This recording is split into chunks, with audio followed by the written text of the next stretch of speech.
Hi, my name is Justin Sunseri. I'm a licensed marriage and family therapist and your fellow trauma nerd. This is an interview I did with Jill Miller. She is a very intense, really fun, super trauma nerd. She is able to combine yoga with the Polyvagal Theory, an area where I just simply wasn't able to. So having her on was absolutely perfect. I hope you enjoy listening as much as I did talking with her. She's absolutely amazing. Links are in the description to a whole bunch of stuff that we talk about. Yeah. All right. Let it out, man. Let's just get that. I'm excited. I'm really excited. So I feel kind of pumped up, but yeah, I got to slow down a little bit. I'm really happy that we connected. I don't know if this was on purpose or what, but I literally was looking for, is it called a yogi or someone who's a yoga instructor? This is so new to me, and you'll find that out if you haven't already. That I was looking for someone who was polyvagal informed, and you and I happened to connect through DM. It was just purely by chance, I think. I don't know. But I was super excited that we had connected that way. And I'm like, oh, perfect. Because I was looking for someone. I mean, I've been following your podcast. I mean, I'm always scouring podcasts for anything new with Dr. Porges. Yeah. And so I guess on a random search, I just decided to put in, the word polyvagal, and your podcast popped up. And I'm like, oh, there's a guy just doing polyvagal theory? Like, this is perfect. And so I started following you from the beginning, and I mean, I haven't caught all of the episodes. Yeah. I'm not a school educator, so even though I just finally have a child in kindergarten, so I'm much more interested in the education stuff now, all of a sudden, now that we're in public schools. But I appreciate that you're putting this information out there and just trying to generate it to a broad audience. Totally. I think that we, from what I gather, you feel the same sort of compulsion or pull towards. Yes. Okay. So we're definitely in the same boat there, I think. No, it literally is, I feel like born again in terms of my understanding of my physiology. I mean, it's always been something I've been after. It's everything that I've been after with all the practices that I do, which I'm sure we'll talk about at some point. But polyvagal theory helped me to understand what I was pursuing in terms of my own self-regulation, with the types of movement practices that I engage in. Also where my developmental breakdowns have been, because when you start to understand polyvagal theory, you understand all of the attachment wounds or the traumas, and then the physiological consequences or the diagnostic consequences of different relationships to disease in your body or in other people's bodies. So there's been a lot that he's covered for me, and I'm so grateful that I came across the work a little over 4 years ago. And I'm way newer than that. For me, it's been a bit over a year, and so many people are picking it up and running with it and applying to different practices like yoga, and we will absolutely be getting into that.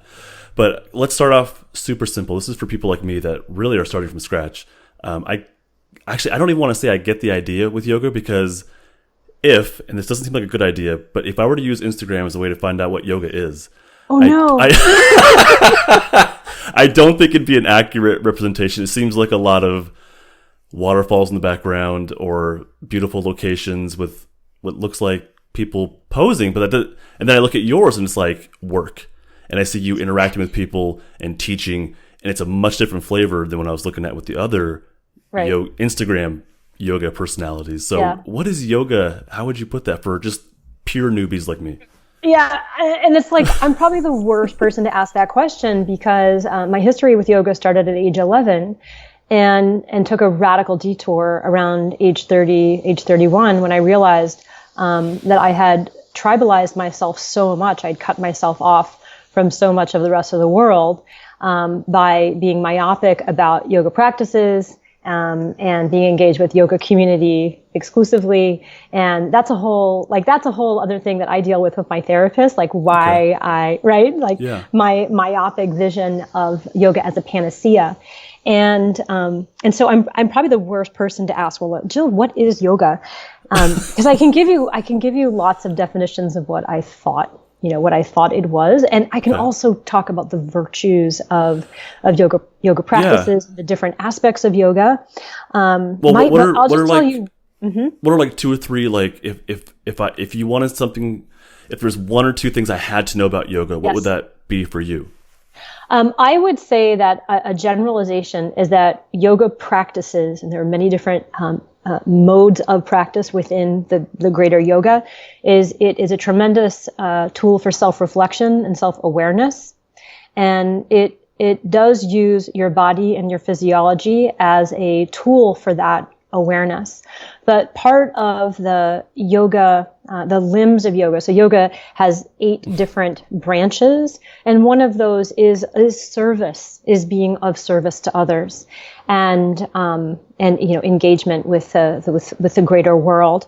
So it isn't just practices of movement, breath, meditation that build this higher awareness. It really is a relational, interactive type of enterprise. And in the West, most people, when if you would type in yoga on Instagram, what you'll really see is physical exercise.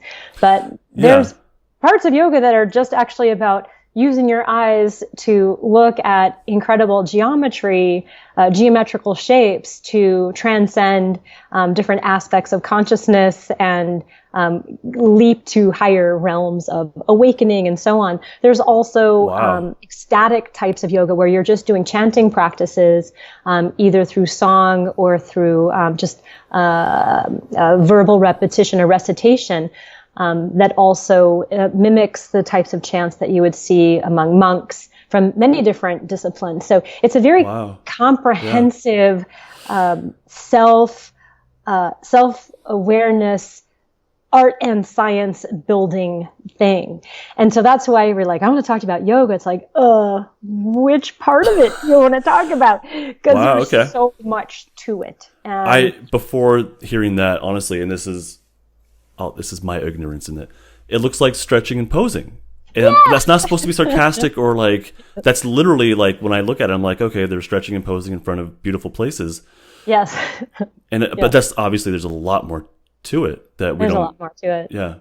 Yes. But I'd love to talk about the physiological and the physical aspects. And I certainly have made my living educating people about anatomy and physiology and helping people to get to know their soma better, so that that is a primary tool for self-awareness and being.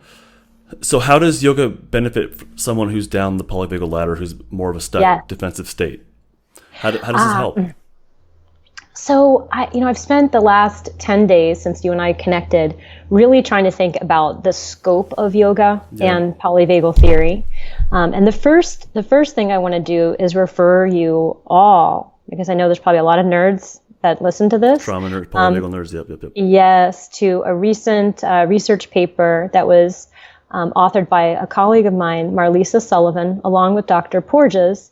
And yes, it's a beautiful article that talks about the koshas. So the koshas and the gunas. So here it gets very into esoteric terminology, but it's really about sort of sheaths of being in the human, according to Ayurvedic philosophy. And Ayurveda, by the way, is the sister medical science to yoga.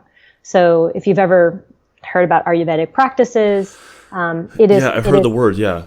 Within the scope of yoga practices, Ayurveda would be the medical or the clinical part that takes into account nutrition and herbs and your constitution. So anyway, I would refer everybody to this article because it does a really great job of explaining these constitutional beingnesses of a person according to Ayurvedic science, which let's just call it yogic science, and it mashes it up with polyvagal theory. And I wish I had reread that before I talked to you. That was a big mistake.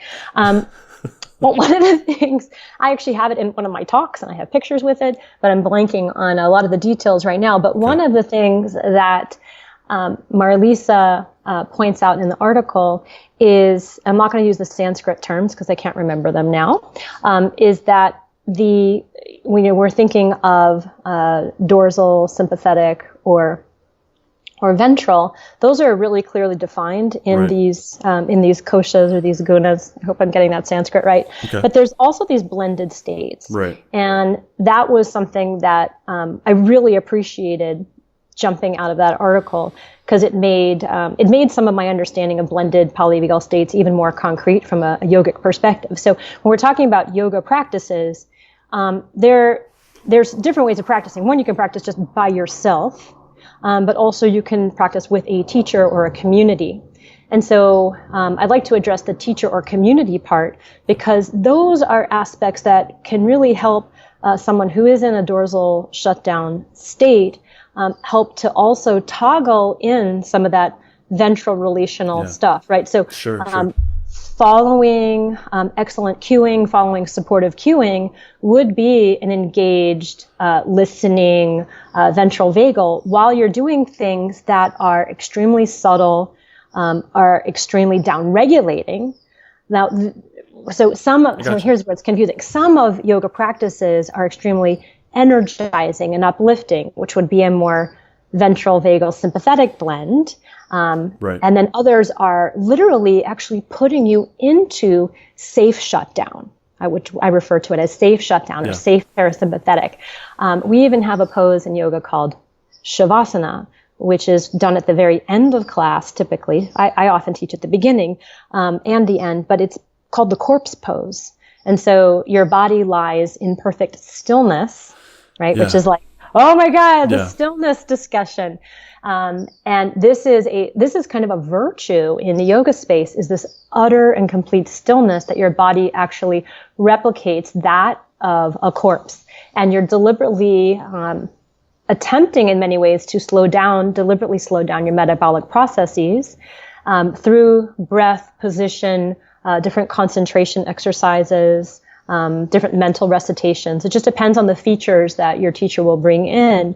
But this pose of Shavasana is lauded for its restorational, regenerational aspects, in that it should replicate the experience of sleep, although it's lucid sleep. You're aware that you are asleep. Yeah. You are aware that that you can feel air circulating in between your fingers. You are aware that you can feel movement within your vasculature. So it brings in both a very subtle exteroceptive or very subtle interoceptive properties. But that really also depends on the teacher or the guidance of, but yes, but the point is that we definitely go through the ladder in any type of yoga class, whether it's my stuff, Yoga Tune-Up, or whether it's Shivananda, or whether it's Ashtanga, or whether Vinyasa, or whether powerful. There's so many different types of yoga. Yeah. We'll be visiting different stages on the ladder without knowing it. I'm sure, yes. But when someone's still in that pose, the corpse pose, how does that become safe, though? Because laying still... Such a great question. Okay, but I'm sure people are listening to this and saying, absolutely not. And in front of other people, no way. Yep. How does this become a safe practice for someone who has a hard time tolerating stillness and being around other people and vulnerability? Yes. So I can tell you what I do when I have people who have, like stress-induced relaxation, right? It's intolerable to be still. I will have them have options of making other choices. So they can actually roll on their side in fetal position, which is a much more protective position, and be supported, have their neck supported, have their waist supported, have blankets. So one of the cool things about many yoga studios is they're equipped with things called bolsters and blankets. And, many blankets, they're heavy. And so you have this feeling of being, the pressure of the heavy blanket can make, for some people, induce a relaxation response. I also give people the option of laying face down. So there's an alternate pose called crocodile. And that way your genitals, your viscera, your throat and your face are not exposed to the unknown of a strange teacher who you think you might trust when you're doing more amplified sympathetic practices. But once once and often also because the greatest relaxation response is induced in dim light or darkness, and that can also be a trigger for people, especially in stillness. So another option I give people is that face down. And then the other option I give them, because my classes always include self-myofascial massage with role model balls, is I can tell them that they can continue to do any self-massage work or any of the work done previously in the class, as long as they, keep a quiet vibe, so they're not disturbing other people. Or I give them the option of opting out. You don't have to do this. So it's totally a free will thing. And occasionally, I won't know that a person has intolerance with stillness until it's too late, and I'll see their eyes open and they're just blinking and looking around. And then I'll, go over and I can say something to them like, if you want to opt out of this, you can. So it's just letting them know that there are choices. And so the longer people are, in my classes, the more I get to know them constitutionally and what they feel safe with. Okay. So there are some schools of yoga where there are set rigid sequences where there's no deviation from poses. And so certain things are, it's mandatory that you do. We call it, some of us call it the McDonald's kind of yoga, but there is also, for some people, the predictability of a sequence is extremely relaxing. Like they know there's not going to be any unknown. And so that's also a way of managing that unpredictability. You can say things, people don't have to believe you. You can say things as an instructor like, this is a safe space. We can say that, but that doesn't necessarily mean that people are buying it. Right. And one of our teachers, she's actually a somatic experiencing practitioner, nice. Ariel. She teaches, she's taking a sabbatical. She's taking a writing sabbatical.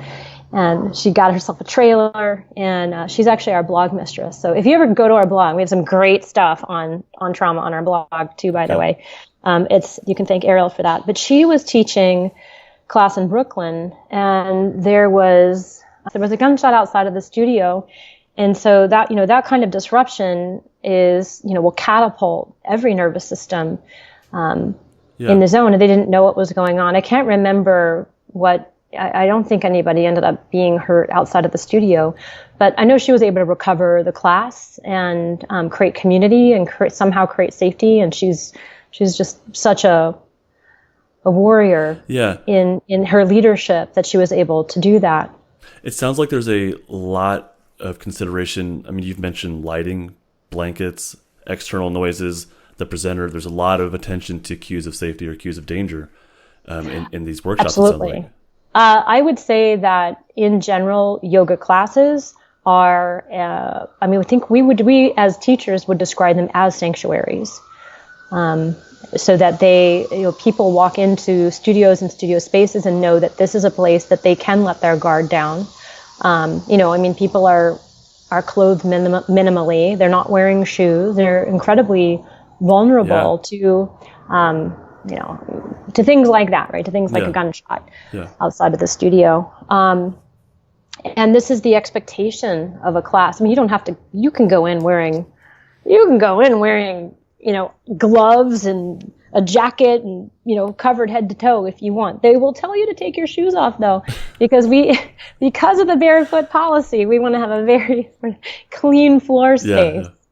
Yes, but cues of safety are critical. And that is something that yoga teacher trainings, especially as we're, in 2019, I think this is a really big point of discussion is cues in general, to make sure that they are veering towards invitational and less commandful. I'm sure I'm not educating you at all about yoga, but only further confusing you. Oh, good. Are you? No, when I say I'm a newbie to this, I really mean it. Like I've never done yoga. And honestly, for me, it was like, people are stretching. I don't get it. And part of my viewpoint was tainted now that I'm realizing this now. Yes. There's a show called, excuse me, but it's called Bullshit. Have you ever seen that with Penn and Teller? And they did an episode on yoga. Okay. And the show is called Bullshit. The premise is that what we look at in these episodes are bullshit. Okay. So they did an episode on yoga, and they said, it's just stretching. This has no value whatsoever. So I saw that years ago, and that's been in my mind since then. And as I'm learning about polyvagal theory, I realize that yoga has benefit. I just don't, and I get it has to do with the body. I get it has to do with looking inward, breathing, but that's the depth of my knowledge of it. I really am very new to this. So talking with you, I thought, should I do some research ahead of time? Or should I approach this genuinely and just say, look, I don't, this is very new to me. I get it has value, but I can't describe it further than that. Yeah, it's so interesting. Yeah, I think, I wonder, I mean, I'm not affected one way or the other by them calling it bullshit. That it just amuses me, because stretching in and of itself isn't bullshit. Right. And, like there's so many wonderful things that stretching can do for your vasculature, for your nervous system, for helping your quiet your stretch reflexes and tamp down on pain. Like there's lots of things that stretching is good for. So in the yoga space, when we are doing different, there's so many different modes of stretching too. Like, so that's why it's like, that's not enough saying, oh, it's just stretching. It's like, okay, well, let's go down that rabbit hole and talk about all the different ways bodies can stretch, and then what those mean to a body physiologically. Right. Yeah. Like, so I'm going to call bullshit on Pen and Color. I think they're fantastic, but I might know more about anatomy and physiology than they do. So, right, yeah. It's absolutely. I might know more about comedy though. Or magic, maybe. This is completely fascinating to me. And I approach this like, I'm going to learn something. I'm not going to pretend like I know what the heck I'm talking about. I'll just be honest with it and say, look, I'm here to learn. And so when I say, let's start with the basics, like I mean it, like help me out here. I think there's people listening that are curious about yoga. I have a lot of people that follow me and listen that are into yoga already, but I think there's also people that are curious about it or have tried it and like it didn't feel right, and I don't like being still, I don't like this stuff, and got scared away. So I kind of want to revisit the basics. Yes. And really like, let's look at this can be a safe process, or maybe should be a safe process. And this is how to make it so. And all these little pieces that seem basic to me, I think for my audience, I want to make sure we were on the same page and speaking the same language with it, and then hopefully the people who have some experience just enjoy listening to you as well and get more out of it. But for me, this is really like, let's connect to the polyvagal theory, but let's cover some basics too. Cool. And I'm absolutely thinking about trauma survivors and how is yoga safe for them. It sounds like, at least the way you do it, and I don't know other studios or workshops or whatever, I don't know, you mentioned the McDonald's style where it's very cookie cutter, but it sounds like what you're doing is there's a big emphasis on safety and being in the moment in a very safe way. Oh, sure. I mean, I'm just always reading the room. I always go into my rooms with a plan, and then I just try to get as much feedback from my students just in those first moments where people are gathering and I'm making eye contact and, oh, how's your daughter? How was the vacation? Or, oh, you're new here today. What brings you here? So just trying to find that ventral vagal engagement. Yeah. And then also introducing, I mean, the way I talk about my work is that this is, so for those listeners who are familiar with different yoga styles, like my work is not vinyasa flow type of yoga. It's very anatomically based. It's looking for what we call body blind spots, areas of overuse, underuse, misuse, abuse, or body confusion, and helping to people to develop more acuity in proprioception and in interoception. And so this puts us smack dab into going through the ladder in many different ways with position, breath, mindset work, and then hopefully a lot of novelty to keep people's interest when positions feel confrontational. So, like, for example, leading people through shoulder isolation work where they're learning about their scapulothoracic joint, right? Learning about how your scapula moves on your rib cage, how that's related to breathing, how it's related to the movement of your humerus, your arm, essentially, and then what that means to your lungs and heart, what that means to the connective tissues that are holding up your rib cage and then spooling into your lungs and heart. And then we can have a conversation about the sympathetic zone, right? Wow. And how to impact it in different ways. So I'm always trying to use, my teaching has, in my background, the polyvagal theory is always at work. So I'm either messing around sort of in the gut zone. I don't say messing around, but I'm either doing things that are manipulating the gut zone, and we manipulate it deliberately with a tool called the Corgis ball, which is a visceral massage tool or a respirational massage tool. And I would say in a bigger picture, in terms of yoga in general, breath is so important. Most yoga formats place a heavy emphasis on breathing and breathing mechanics. And so it'll differ from school to school and from teacher to teacher, or how informed people are about, the anatomy of respiration. But as you know, breathing directly changes autonomic state. Yeah. And so that is something that is of great interest to most yoga teachers and practitioners of yoga. That's usually the hardest on-ramp for them, because when you start manipulating breathing, it can make you feel very ill. It can make you feel queasy. It can make you feel dizzy. It can make you it messes with your physiology in a way, and it changes your interoceptive awareness. But that discomfort eventually, can be titrated and managed through, of course, coming back, and playing with, hopefully, you have some wonderful experience, that's well guided by an experienced teacher, that even though some of those discomforts, or recognizing, my breathing, I'm missing some corners essentially in my own breath mechanics, and that's a wonderful place to start exploring, especially if you're a person who's prone to anxiety or panic. Yeah.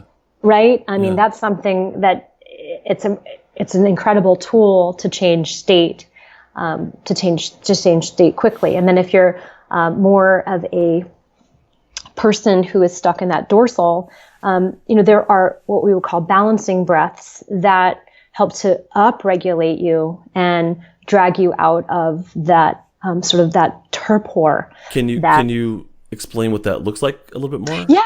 So one, it's breath ratios. So a sedating breath, and this is something that everybody will know from polyvagal theory, is a breath where the exhale is longer than the inhale. An upregulating breath is a breath where the inhale is longer than the exhale. But there are other parts of the wave of breath that can also be manipulated. So if you think of breath as being a four-part thing, you have an inhale, and then you have a transition where the inhale converts to an exhale. And so within that transition, which I call suspension, there could be a breath hold in there. And so if I'm extremely tamasic, which is an Ayurvedic term for heavy down, is that right, dorsal vagal thing, I would want to amplify my inhales and breath holds after inhalation and have shorter exhales, with the pause after exhale be shorter than the sum total of inhale plus the breath hold. So then I have the exhale plus what I call vacation. So after exhale, nothing happens, right? And you'll just notice this while you're sitting here either talking to me, Justin, that you'll have not been breathing, and then all of a sudden you'll feel yourself inhale. Right. So the transition between exhale and inhale, typically when we're relaxed, is quite long, because our metabolic needs are not that high. I mean, you're sitting in a chair. Yeah. I'm sitting and I'm talking to you, so I have tons of extended exhalations going on right now, because I'm doing public speaking. Which is relaxing, even though the stress of public speaking, right? I totally get it. Yeah. Okay. So for our more amplified people, such as me, so I'm an extremely sympathetically oriented person, which is why yoga for the past, yoga and yoga practices for the past 30 something years, have been my way to self-soothe. I love the down regulation practices because it just helps me to get quiet, listen in, and go into safe shutdown. I wish I didn't have to use that term, but stillness, right? Pathetic repose. Repose. Okay. I think the word I've usually used is and tell me if I get this wrong, is shut down plus being safe and social, right? So, and we call that stillness as like a mixed state. That's the way I've been referring to it, at least. Yes. So, that would be in the context of like a group class. But, the way I practiced for years was by myself, and then I would go to group class. But if I weren't going to group class, I would practice for 2 or 3 hours by myself, so that I could get that state and just hold it close, right? So it was my licking my wounds. It was my healing sort of crisis, and I used yoga. I talk about this a lot. I used yoga. I overused yoga. I overdosed on it, and I have a total hip replacement to prove it, because I overdid my own self-soothing in that, and in the meantime, I avoided doing hard drugs and alcohol and all the other stuff. But like, it's not something that you would often hear, like, what she overdid yoga? Like, yeah, people can overdo kettlebells. I agree. They can overdo running. Yeah. They can overdo everything. Yeah. So I overdid yoga. Yeah. So what does it look like to breathe? You described how to come up, to upregulate. Down regulating that you're describing, what does that look like in practice? So we got the upregulating, which is also with the upregulating, we want to also employ movements that the person feels challenged by, but comfortable and playful. So I think those are our ways of really helping people. I work with people who are in chronic pain. It's one of my favorite communities to work with. And it's just finding ways of helping them to also focus on what does feel good. How about your earlobes? How do they feel? Like, let's concentrate our awareness there. Does hearing hurt? Does hearing things hurt? How does that feel? So, we can take any sensory virtue and then we can expand the experience of it to a more whole body thing, and also take that into movement coupled with breath. And then something else that we use in a lot of yoga spaces use a sankalpa, which is a deep resolve. Like in the sports and fitness space, you would call this a mindset. But like, for example, for somebody who was in class because they want to move, they know that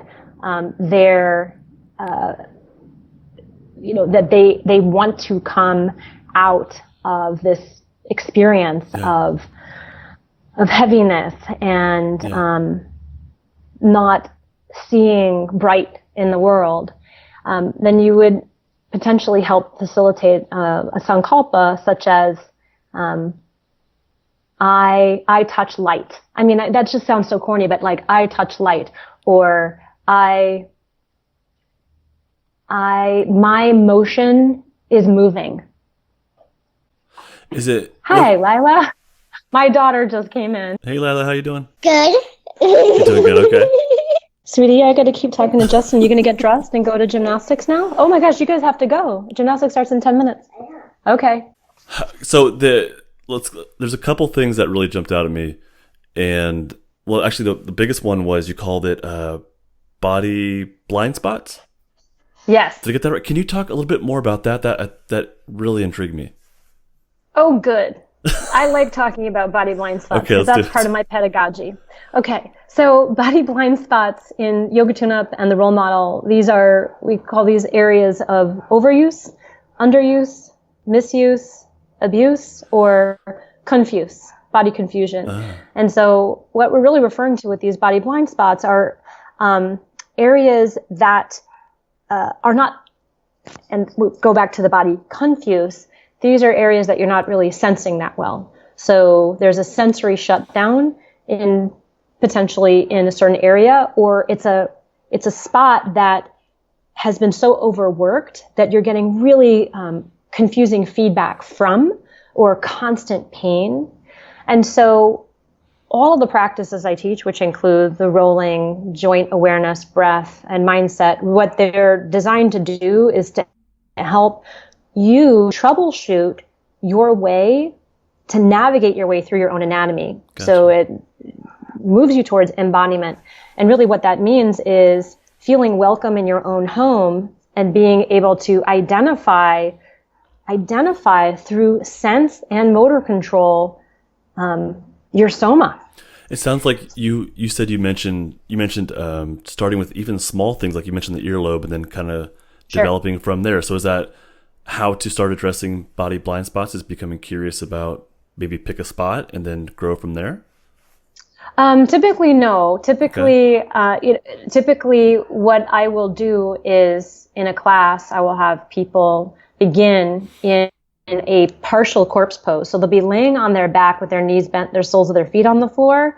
We call this half corpse pose. And I'll direct their awareness. So I'll invite them to direct their awareness to usually how they're breathing, mm-hmm. What their autonomic breath pattern is. So we all have I love Deb Dana's podcast. We all have our home base with our breath. Yeah.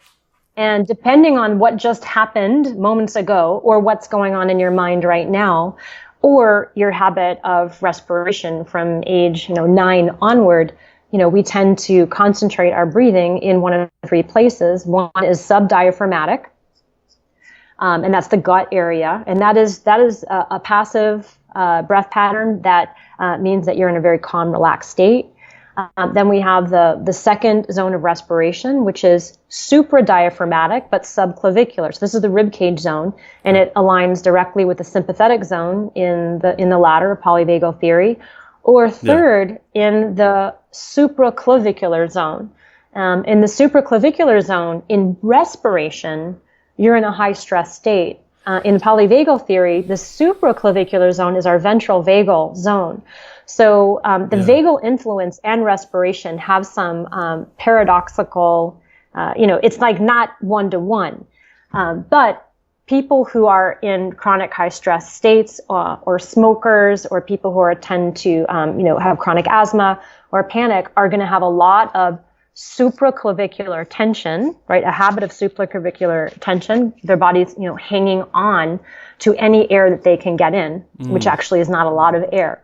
And so I help people to become familiar with how they might inhabit these different zones, and then we do movements, breath patterns, massage to help ideally balance them so they're in an abdominal thoracic breath, a gut rib cage breath, which then would fall in line with a more sympathetic dorsal toggle, so that we're going back and forth in terms of body awareness and body tuning into those areas, and then trying to minimize any use of respiratory muscles that are above the clavicle, and by doing that, you end up having a ton of awareness that's not filtered by the tensions in the upper body, right? So like your trapezius muscle, the traps, I call them a trap,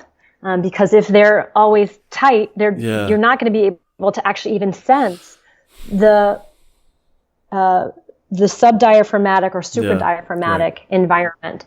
So in terms of like zones of respiration and zones of vagal influence, I love teaching all of that anatomically and physiologically. But there's a lot of charts and diagrams and things to unpack. But in a class, it's really apparent, because you'll see people hiking their shoulders up when they're breathing, which is only necessary if there's an emergency, or you need to like push a safe across the floor, push a sofa across the floor.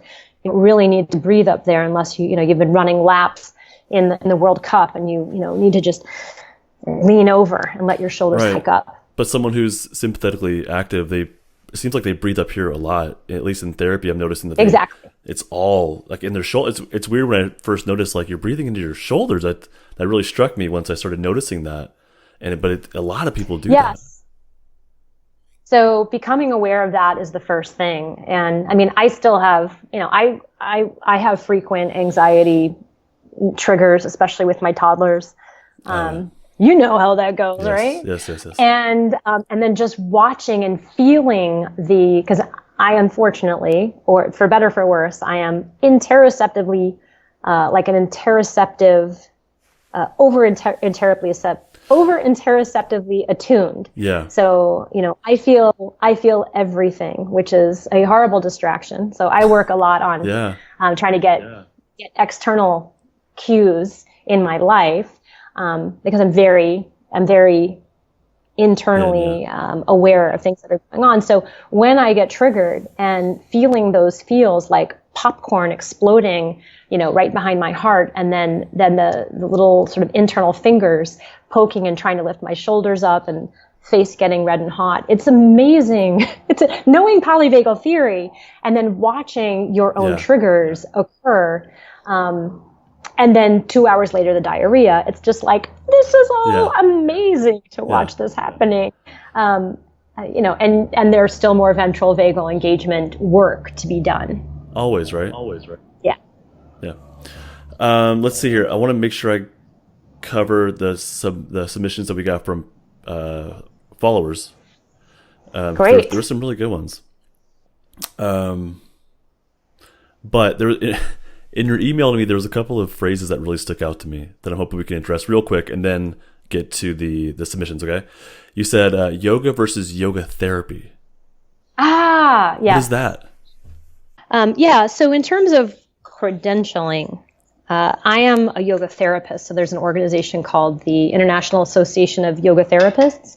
And yoga therapy is where I would say the kind of clinical nerds gather to use the application of yoga to help people with different conditions. Interesting. In collaboration with other teams and so on. I had no idea. So I will read you the actual definition. Okay. So that I am word by word accurate according to IAYT. So yoga therapy is the process of empowering individuals to progress towards improved health and well-being through the applications of the teachings and practices of yoga. So it is, these are the people that are often, they're doing intake, and trying to really manage the scope, because we're not diagnosticians. Right. We are there to really give holistic support. So we might be working with somebody, again, who is in end of life or, chronic pain or within chemo. It's like you're not going to have somebody, all right, now let's do your sun salutations. You have to figure out the correct mode of application for people in a variety of different, conditions and circumstances. I would say that the yoga therapy movement is much smaller than the yoga, the business of yoga and the yoga movement in general. And so I just want to distinguish that the credentialing for yoga therapy is many, is like 1,000 hours compared to, you can be a yoga teacher in 200 hours. So I think the minimum for yoga therapy is 1,000. And I think it just gets a lot more interesting in terms of becoming familiar with disease and that sort of thing. My dad was a doctor, so it's hard for me to not kind of always go for the more and more education type of pursuit. It's just in my nature to always want to know more. And when I attended a yoga therapy conference many years ago, I was like, these are my people. Wow. Because it wasn't all about practicing asana and looking good on the mat, which I think which is what your impression is of yoga on Instagram.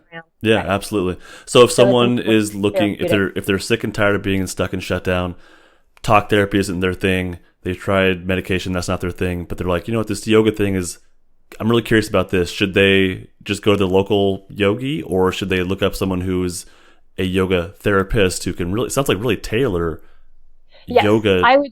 I would definitely look, they could take a look at that IAYT site. Okay. I also made a very long list of trauma-informed yoga schools. Cool. It's one of the things I wanted to make sure that I mentioned to you is that, the yoga space, because, there are, I think many people who teach yoga are just, they're service oriented, and yoga in and of itself really leads itself to helping ease pain and suffering for all types of humans. And so this is a way to bring relief and aid work into marginalized communities, into prisons, red light districts. I mean, I could talk to you for an hour just about the different people within my teaching community and the yoga tune-up community that do aid work and relief work like this. So there are many trauma-informed people out there. I think some are using polyvagal informed practices more than others, but I couldn't detail what that is because I don't know all of the different communities. But There's some really noble, amazing work being done out there by the trauma-informed community in subset yoga. Thank you. I'm learning a ton. I told you I was going to learn a ton from this. That was incredible. I had no idea. One more question from me, and then I'll get to the follower ones. You said that yoga as a means to find solace while also being a way to hide and isolate, and that seems like a very different... Is that too big of a topic to go into? Oh boy. I think that... I do think that there's a time and a place for that sort of germination of sort of isolating practice and sort of sharpening the sword. But, eventually, and I think this is very personal for me because I definitely was one of those people that, wanted to just be in yoga community and only felt kinship with those people that were doing, 2 hours of meditation a day and, chanting in a certain way. And it kind of gets a little cultish. And being able to identify that I'd gone down that rabbit hole and wasn't really able to see the rest of the world as friendly. And so I think that there can be some aspects of that within certain yoga communities, but I'm sure that's not isolated to yoga alone. But would you call that? There's a lot of. I'll just mention a resource. Matthew Remski wrote a book. Oh gosh, I can't remember the title of his book. But it is about that. It follows a few different people who sort of fell into the well of believing their teachers, believing in the promise of yoga, and then becoming compromised, sort of giving over their self, giving over themselves, like really? All parts of themselves, sexually, financially. Yeah. So there is a legacy of that in the yoga community. And it's funny because my grandfather, when I was finishing college, I remember my grandfather saying to me, Jill, I want you to cut your hair and get a briefcase and get out of that cult. And I was like, you don't know yoga, Grandpa, but I think he was onto something. It might have been, yeah. Might have been so now my mind goes to a trauma survivor who their red flags might be compromised. Their ability to recognize a safe 100%. Nervous system may be compromised. How does someone differentiate between what you're talking about, which is a cult, and someone who's actually safe and doing proper yoga work? Well, I don't know if my wording is appropriate, but that's the best I can do. No, I was not in a cult. Let me just say I was not in a cult, but I think there are there can be some cult-like trappings within different communities. And, it feels really right. Like everything feels really right. People are just on the same wavelength with you. And that was a time for healing. But then there's also has to be healing from understanding that, I maybe rambling a little bit here. I would refer you to Matthew's book. He is an expert on this, Matthew Remski. And I wish I were in my library right now. I could refer you to the book and show it to you. It's a great book. Alrighty. Probably blacked out on it because it's so personal. Okay. Yeah. Fair enough. So A lot of people were excited about you chatting with me. One question is, we kind of answered already, how to climb the ladder using yoga. And why does this work? Let's do that. Why does this actually work? Or maybe okay, how? So I don't think I can probably answer it with the word yoga. Okay. Why does climbing the ladder work? Because what I'd rather refer to is more polyvagal sort of neural exercises, like how Porges talks about the neural exercises of breathing, chanting, position, and connection. You are, in the context of different classes, depending on where you're studying, you will be engaging all of your senses, and you're going to be probably breathing consistently in a patterned way for almost the entire class in a way that is downregulating. So the positions themselves, especially if you're doing long held positions that engage your muscles, you're going to be having a sympathetic tone to the muscles while you're, let's say, cooling the flames with this downregulating breath, and potentially with chanting, like depending on how they practice, and with the mental recitation on occasion of your sankalpa, or some classes will call it an intention. It just depends on the nomenclature of the teacher or the studio. And so you'll be like cycling through this concentration exercise as you go through different positions that will impact your musculature and your physiology. By the end of the class, you will have for sure, climbed from dorsal to sympathetic and maintain this really cool titration between dorsal and sympathetic, and then an occasional ventral exchange, either with the teacher, or maybe you're doing a partner exercise with somebody else, which is, really fun or potentially fun, unless you feel threatened by that engagement. Right. There's always an opt-out option in most classes. And then in the end, you do this long-held, safe relaxation pose, this shavasana pose, that feels like sleep and is deeply regenerative. And then you come up for a closure, which is usually an eye-to-eye connection, or an eye-heart connection with the teacher or with those around you. There's this phrase that most teachers use, which is called namaste. You bring your hands together in front of your chest, right? You've seen this. I've heard that, and I've seen that, Yeah, namaste, which is the light in me acknowledges the light in you, which is quite beautiful. It is, yeah. And you can bring in more physiological elements to that.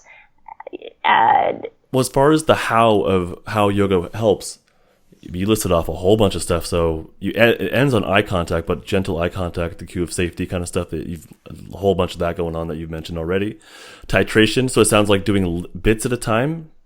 Is that accurate?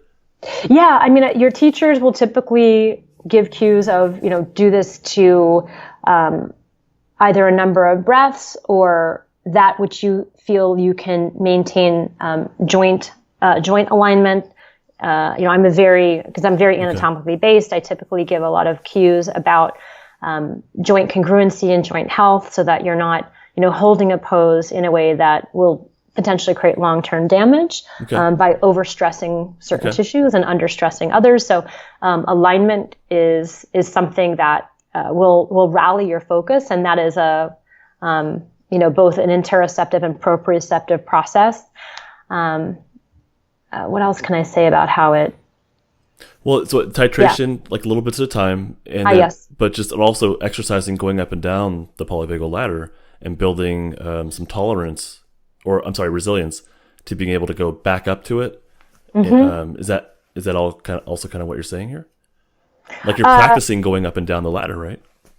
And I think there's these moments of where the gas is really accelerated, depending on the class you're in. So there might be parts of the class that are extremely upregulating, and exhilarating and thrilling. Yeah. And then after that would be met by a breath practice or a position that literally cools. So you'd have this yin and yang, you'd have the ha, the tha, the sun, the moon, the contrasts, again and again. So I think in the nature of yoga practices, you have these oppositional forces that you're working with at all times, but hopefully constructed in a way that feels, achievable or attainable by anybody in the class.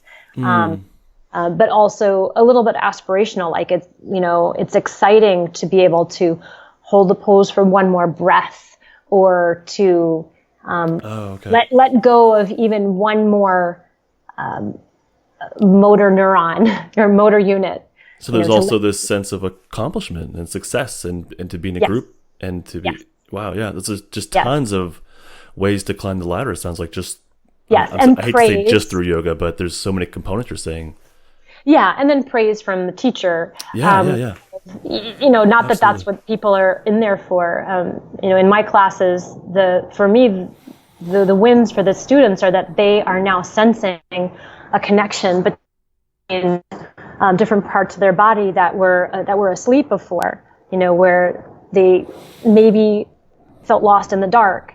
And didn't know that there were connections between their rib cage and their shoulder, or didn't know there was a rib connection between the pelvic floor and their feet, or didn't realize they were breathing more into the right side, their right lungs instead of their left lungs, or things like that.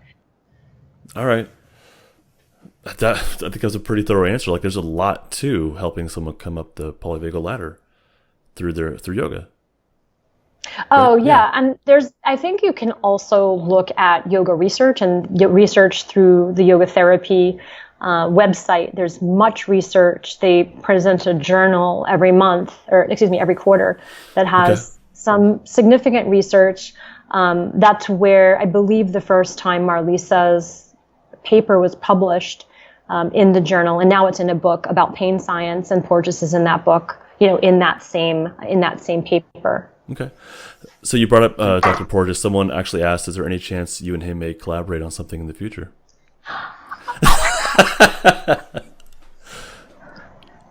I mean, this would be my greatest wish fulfillment. Yeah, right? Like, stars are in my eyes. So I had this really amazing opportunity through an organization I'm a member of. It's USABP.org.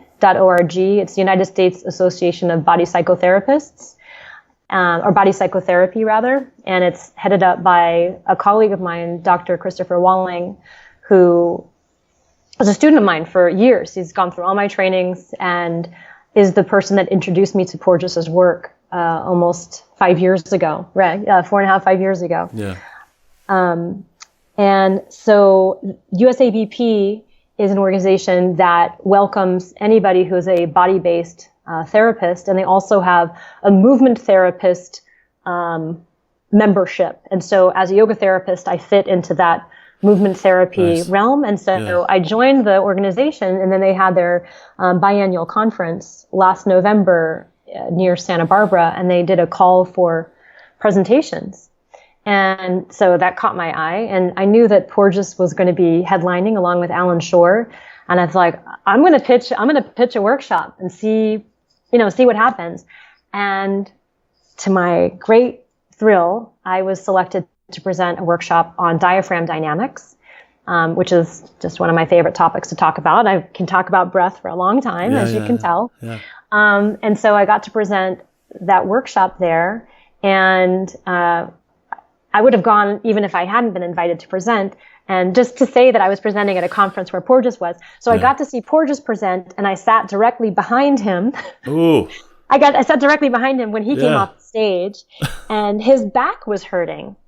Like, when he was presenting, all of a sudden he kind of buckled, and he grabbed his back. And this is a room of 300 or 400 body therapists, and everyone was like, Really? Everybody, not everybody, but I'm sure so many of us wanted to rush the stage and be like, let me help you with your quadratus lumborum and your psoas or whatever's going on there. Yeah. But he sat in front of me. Hang on a second. This is my favorite story to tell, Justin. So he sat in front of me after the session, and I just so happened to have an extra Corgis ball. It's called Corgis. That we use as a biofeedback for breathing and respiration and visceral massage. But it's great for back support when you're sitting, especially in those theater seats, which are so miserable. Yeah. I said, Dr. Porges, just put this behind your back for some support. And so he was like, oh, thank you very much. And so he puts it behind his back, and I'm like, oh my God, he's touching the ball. And, he's leaning there, and you can see him kind of like shifting a little bit. And after about 15 minutes, he takes it out, and then he just puts it on his knee, and then he squeezes it for the next 20 minutes, while I think it was Alan Shore was up there. So just for sensory feedback, like he was just sort of manipulating it and squinching it and fidgeting with it. And then after the talk, he gave it back to me, and I was like, oh no, don't give it back to me. Like I wanted him to have it. So then this is the longest story ever. So then I scratched out the Corgus, and I wrote ahead, permanent marker, and I wrote Porges. Yeah, absolutely. On it, right? Instead of a Corgus ball, it's a Porges ball. And then I gave it to him during the book signing. Oh, that's awesome. And I don't know if he uses it, but that's my Wait, why did you have the ball on you? Because I was teaching with them. That's when I taught the diaphragm dynamic workshop, I used that tool to help people. But you had everything with you in the theater seating? Oh, because I was using it myself in the theater seating. Because the theater seating is so, I can't stand those theater seats. Yeah. So I'm, like I said, I'm very sympathetically attuned. So I like to have fidgets too. I like to fidget. And that's kind of a subtle fidget, and it's supportive. Absolutely. But Chris, actually, he's the head of USABP. He actually teaches traumatic. He teaches as part of, it's an institute in New York City, Prima Yoga Institute. He teaches the trauma-informed segment, yoga trauma-informed segment of that teacher training. And he is also part of the board with Sue Carter and Porges of the Kinsey Institute Traumatic Stress Research Consortium. So he's very involved with Porges. I mean, they are close friends. So, am I doing anything with Porges? Not that I know of, but I know people who are. How's that? Hey, that's a step closer, right? That's a step closer. All right. Okay, this one. Oh boy, I'm kind of worried about asking you about this because I can tell how much you love going way in depth into the body stuff, right? How connected is our fascia to our vagus nerve and ANS, autonomic nervous system? How connected is our fascia? So fascia. So God, this is thank you for asking me this question. Okay. It's I just want to pitch a course now because that's what we deal with in my Breath and Bliss immersion. Oh, okay. Okay, so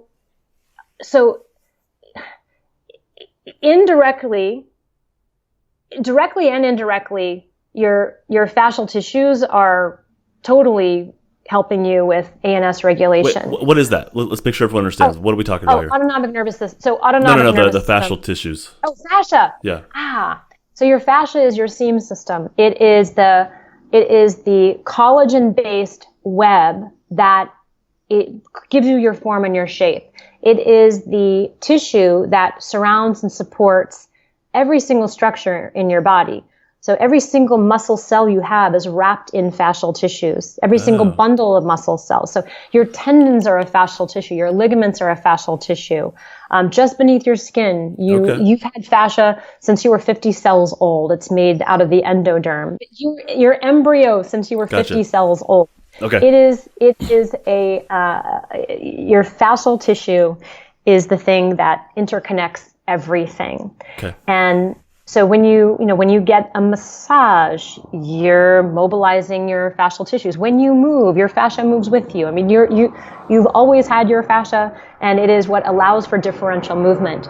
You know your fascia is problematic when it over stiffens and you can't move well. For example, a scar is an agglomeration of an overabundance of fascia that has re-seamed that area that was injured or that was traumatized by a knife or an accident, right? Mm-hmm. So your fascial tissues are a repair system. They are also a high sensing system.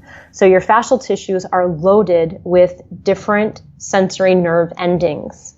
And there are different sensory nerve endings that I could list for you, but it will probably put you to sleep and some of your listeners. But when these sensory nerve endings are stimulated through touch or massage or specific angles of pressure, it dampens sympathetic outflow. So you can quickly change state through pressure changes, by using tools or by using objects. I use my tools. I use soft rubber balls that affect state change, especially by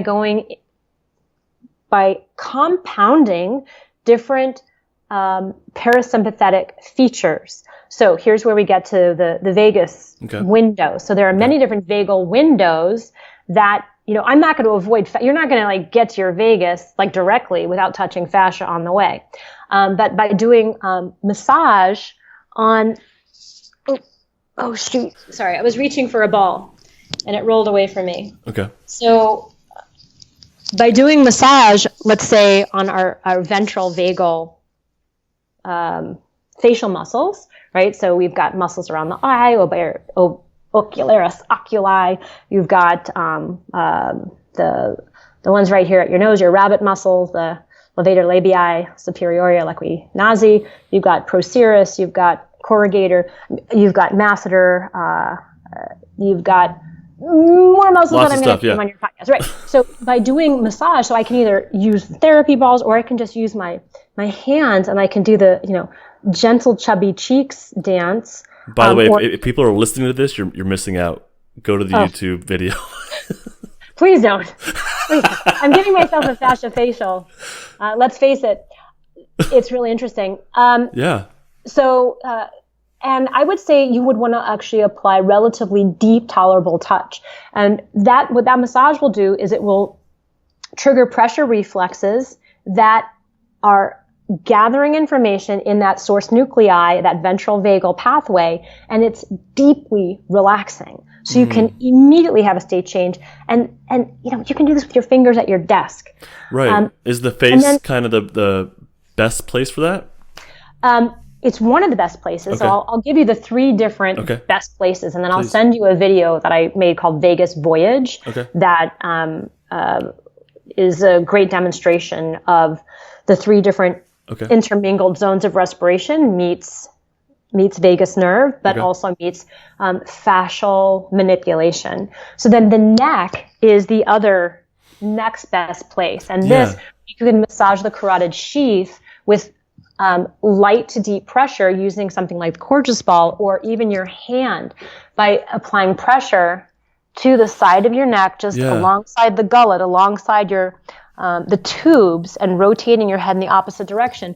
Or you can use the Corgis ball, and like I said, I'll send you that video, which has got a YouTube link. And so we call this neck anew. And so you twist the ball against the neck and you rotate your head in the opposite direction. And what that will do is it'll apply pressure to the carotid sheath, so your vagus is traveling right in there. And that's another way. It's like the Vulcan, I don't like to say, but the Vulcan death grip, right? So this is, by the way, you're not going to pass out. I've never had anybody be knocked unconscious or have.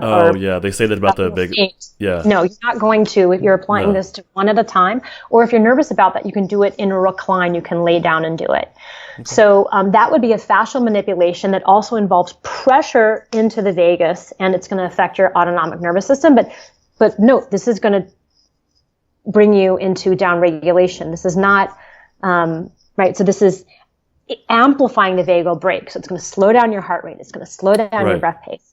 Right. And then the next thing you can do is apply pressure to the rib cage and chest. Is that the third area? This would be first we had 2 for ventral. We had the actual face and we had the neck. So that would be a ventral vagal application. So then in the sympathetic application, you can either lay face down on something like the Corgis ball, or lay face down on a rolled up towel, or a firm pillow that's going to, because you want to have a little bit of feedback. If it's one of those really, it's like that bad polyester fill that just collapses, you need to have something that actually gives you pressure back. Okay. Or you can lay on your side. You could do this with a yoga bolster, a rolled up blanket, and then you would deliberately breathe into the thorax so that your ribs move. And then you can also do some little swish movements or little rocking or twisting movements, which can also induce, a rocking movement. These rocking movements, again, these are another way of inducing a vagal relaxation response coupled with the breath coupled with the pressure on the rib cage, but it's also manipulating your connective tissues, your fascial tissues. Okay. And then the last thing would be to go into the gut zone, into the abdomen, and you can do this by laying on your side. Again, I'll send you the video, or laying directly on your abdomen. I don't recommend that for people if they've never done visceral massage, but laying on your side with the ball or with that same rolled up towel or pillow, and then doing breathing, and then followed by gentle movements that create an amount of, so the way we are affecting multiple layers of fascia is we want to create a little bit of shear, so a little bit of tangential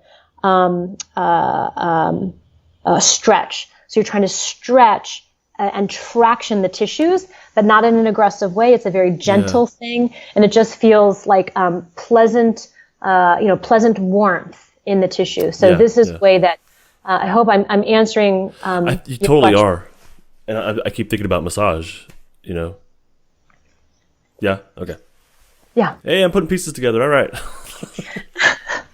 All right. That was fantastic. Thank you. Okay. How do you use the tune-up balls for somatic healing? And before that, what are tune-up balls? Oh, they're talking about the yoga tune-up ball. So this is a yoga tune-up ball. It's a small, pliable, grippy ball that takes a hold of the skin and creates a tremendous amount of tissue shear. There's 3 different sizes of the solid rubber ball, and then there's the air-filled ball. And these are all things that you have for sale? Like these are your products? This is this is my business, this is my products. Awesome. We train people to use these, and like I was mentioning, we have so many people that use these in communities that are in need of trauma healing. Yeah. And yes. So I personally don't interface directly with in the trauma space.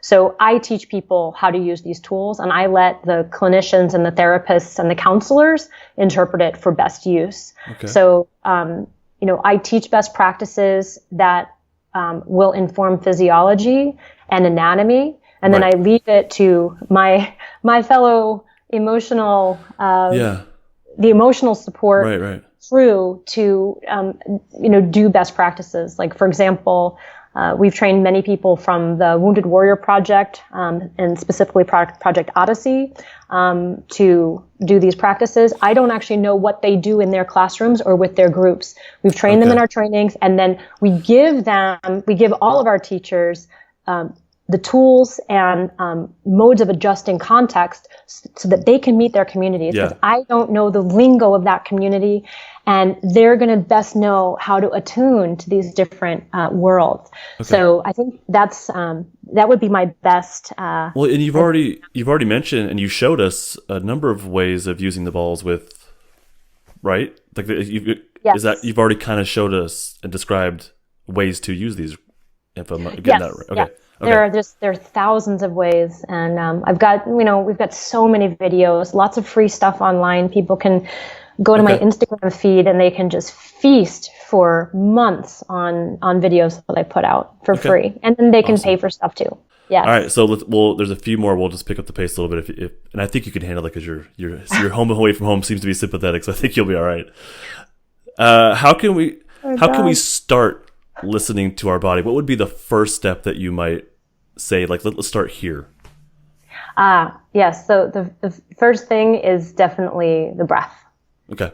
Is breathing, is reclining typically, and then watching the way your body breathes. And the reason I say reclining is because the recline already gives me a physiological preset. So as soon as I'm upright, I'm sympathetic because my postural muscles are engaged to support me. And so if I want to be able to not challenge my diaphragm, so when you're upright, there is a postural component to your diaphragm, but when you recline, there is no postural tension, and the tension on your heart is gone. And so the first thing is helping people get comfortable being in that recline. And so I can support them in the recline in many different ways. And then giving them some cues to help them maneuver their breath. I usually then will use a tool to help them connect to their breath. And when I say tool, I'll use a ball, I'll use the Gorgeous ball or a different yoga tune-up ball. Okay. Another thing to help people, and I think what you're really talking about is is interoception. How do I help them to amplify their interoceptive awareness? Yeah, maybe, yeah. So a second thing that I like to do is have people become aware of their pulse, because I think if you become aware of your pulse, you can really entrain yourself to watch that homeostatic interplay of respiration and heartbeat. It's so, we're not going to get to go to the hospital and check our HRV, right. But this is your iPad. Like, this is your eye knowledge. Like, this is you knowing you. And so we do something I call it the OK mudra. It's a connection of the thumb and the index finger. So in yoga, this would actually be called Jnana Mudra, but I expunge a lot of Sanskrit so I don't freak out, my athletes I need that, yeah. My gym members. But it's just a soft touch. And what I'll have them do is just concentrate on feeling the pulse in their fingers.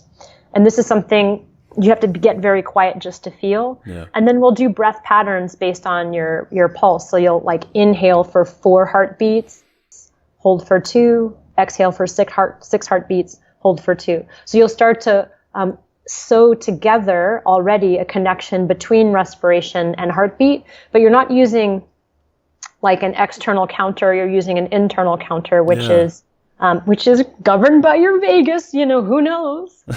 How exciting is that, right? Extremely. It's very vagal, so that's why I like it. Pranayama yoga, Porges talks about that. What is that? Oh, so pranayama would be exercises that challenge your respiration thresholds and go into the gray zone. So what I was talking about at the very beginning, we were talking about this wave of breath. You have your inhale, you have that suspension phase, you have the exhale, you have the vacation phase. So you have the 4 parts of breath. Pranayama is going to challenge the ratios in all 4 of those, but it's going to also challenge it in different positions. It's going to challenge it with different awareness exercises. And when I say positions, it could be different types of sitting positions. It could be different incline positions. So I could have an incline position where my pelvis is higher than my heart, which is the head's the lowest thing. So different. The word pranayama actually means energy extension. So pranayama yoga, it's going to be a breath exercise, it's a breath strategy exercise, but really it's about challenging the threshold of your autonomic tolerance to both upregulation and downregulation, given different elaborate and simple breathing patterns. Okay, thank you. They can also be done with different plugs of the nose. So a lot of times you'll see people with their fingers on their nose or fingers touching different sort of ventral vagal features, which is very interesting. You'll also see people doing really interesting and elaborate things with their diaphragm. This is something I love to teach. I'm about to teach a 4-day course on it this week. Things called Uddiyana Bandha or Nali Kriya, things that challenge the respiratory diaphragm to tolerate different pressures and to tolerate different durations of breathing and breath holding. So that would be pranayama yoga. It's a whole, there's so much to it. And you should find a teacher that teaches pranayama, for sure. Okay. It sounds like there's a lot that goes into yoga that is well beyond what we see on Instagram. And in much more depth. Well, thank you so much for your time. What do you have coming up? What should people know about where you're headed or what you're doing? Well, I have 8 different teacher training programs that I created that are all a part of my company, which is Tune Up Fitness Worldwide. And I just put my schedule up last week for 2020, but new events are coming up all the time. As for this year, I'm sure this won't come out this week, but I do have one more course that is entirely, that uses Polyvagal Theory as its lens through each day. On day 1, we're a dorsal vagal. On day 2, we're in sympathetic. Cool. On day 3, we're ventral.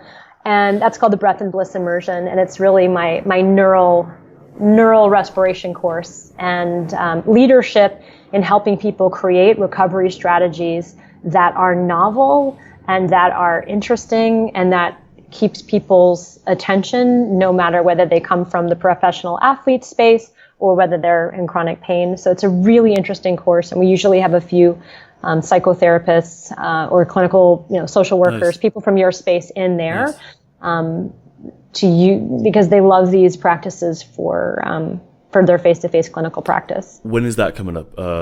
That's November 8th through 10th.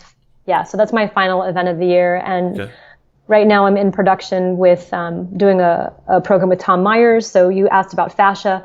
Tom Myers is like the godfather of fascia. He created the anatomy trains. He's an amazing hands-on therapist and has a tremendous community worldwide that is, therapeutically oriented. And the functional movement map is basically based on his work. And so we're doing a collaboration on rolling through the anatomy trains along with, that. And then I'm doing a program with my friend Katie Bowman of Nutritious Movement, and that'll be out. Wow. Those will both be out at the end of, or the middle of next year. Boy, am I sympathetic or what? Do you ever slow down? I'm wondering. Yeah. Do you have moments where you really slow down a lot? Well, you do. Yeah. Oh yeah. But I'm the performer type. So you put a microphone in front of me and I just start to talk. So people can go to your website to find out about all the stuff coming up. You said you have a calendar. Is it on the website? Yes. Okay. Yeah. We have about 500 teachers worldwide that teach the work. So you can find yoga tune-up teachers in Japan and Mexico, Canada, Croatia, England. Actually, no, I will be in London. I'll be in London in December to teach role model training. So yeah, we have a really big network worldwide of teachers. And we do have many trauma-informed educators that work within our methods. Nice. And so you can find them on the website, and you can find me on Instagram. Thank you. Yeah, and I went to your Instagram today, and I didn't see a single picture of you posing in front of a beautiful location. It's just like you interacting with people, teaching. You have pictures of like the Vegas, and it's just like a lot of, like, it seems like you're really putting the work in, and it's not about the image of yoga. It's just the work. Yeah, I did put that bikini shot out because I wanted to show my scar. It's kind of embarrassing that that you stored that, and it was like, oh God, that bikini shot. It kind of looks like I'm one of those people, doesn't it? In that, but you know what? It's like that's a little different. Yeah. That's a little different. But yes, there's a lot of information. I love educating, and I like to educate through Instagram. Yeah. No, I don't. And I cannot wait to hopefully interface with some of the listeners to help elaborate on some of the very skim of the surface polyvagal relationships that are so important to access and are so accessible through conscious movement-based work. And so I'm thrilled to be on your podcast to at least be able to dingle and get people excited about yoga therapy, yoga tune-up, rolling, get out there. To me, this was more than a dingle. I feel like I learned a ton. So thank you so much personally. Just thank you for that. I'm dead serious. Thank you so much for being here and allowing my listeners to hear all this incredible information. Thank you. I'm going to get you to class one of these days, Justin.